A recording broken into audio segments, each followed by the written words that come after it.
Hey there viewers, welcome back to another episode of VGAPR Garage. Today we're working on this 2014 Lexus. Let's get that to focus. Maybe it'll focus. Come on.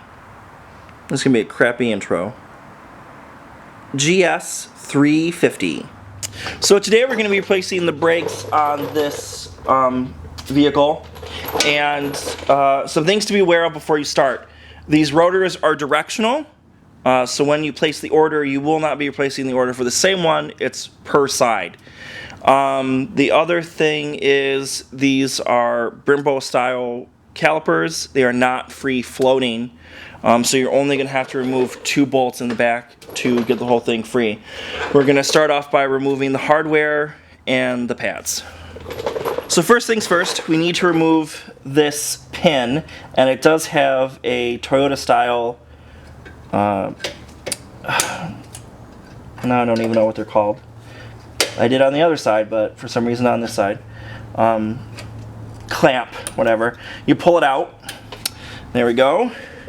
You should have ordered your new pads should come with a new one. Don't reuse, but we're just gonna slide this pin out. You can hammer something through here, but on this car it's coming out easy enough. And I say that and then it's no longer easy. There we go. These come right out. We're going to be replacing the pads, so we can pull these out.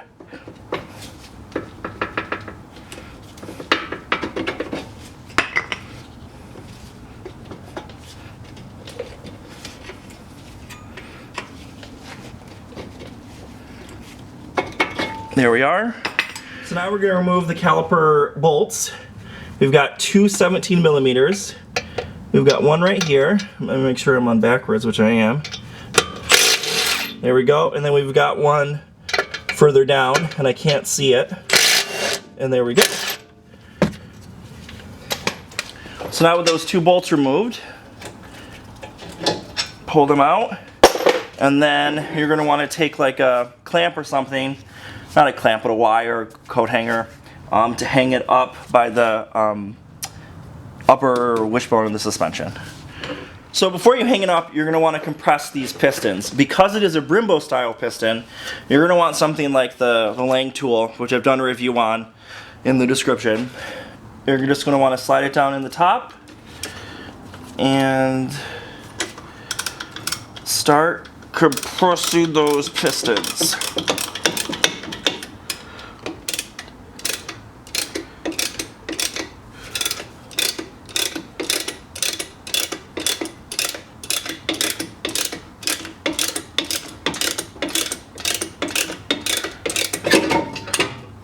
There we go.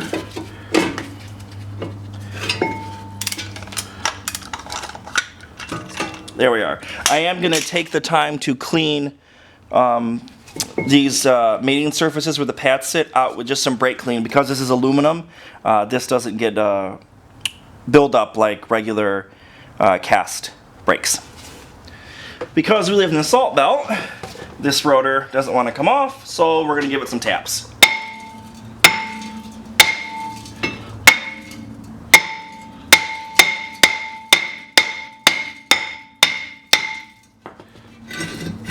And there we go. And you obviously know what I'm going to do now. This whole hub surface has to be cleaned.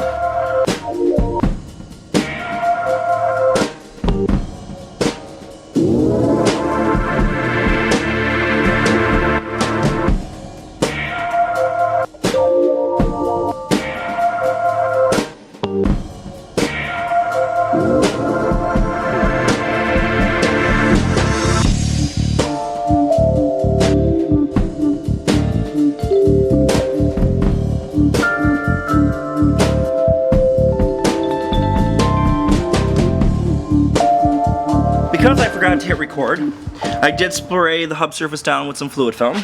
So now we're going to grab our new rotor, which, remember, they are directional. Go ahead and pop this bad boy back on. Alright. And because These are a little bit more difficult to put on if your rotor's bouncing around.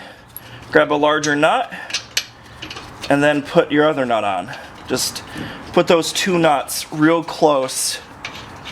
Two nuts right real close to each other. Now we want to put our caliper back on. So now we're going to grab the caliper, undo it from whichever apparatus you're using to hang it by, and we're going to put it back into place. Make sure your line didn't get tangled up or anything. We're going to take those 17 milli bolts and line everything back up. There we are.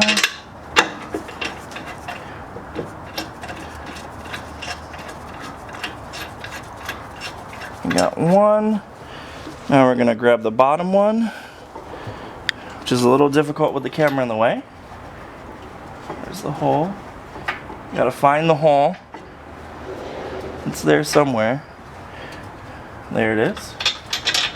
Just thread it in. And then now we're going to tighten those down with an impact gun. And I'll display the torque specs.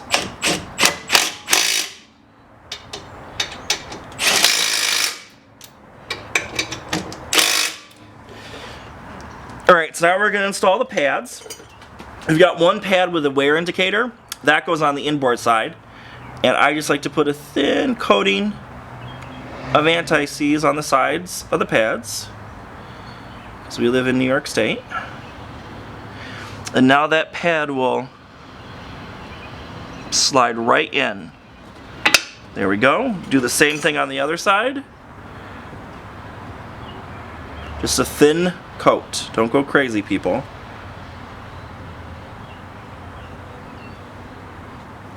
Slide that on in. There we are. Now we're going to take this spring, of whatever kind it's called. And what would be helpful is, when also help if I didn't have anti-seize on my hands, you have your hole for your clip. You want to make it so when you push it in, you can easily be able to put the clip back in. So start by pushing it in, push the spring down, push it all the way through. We can still see the clip,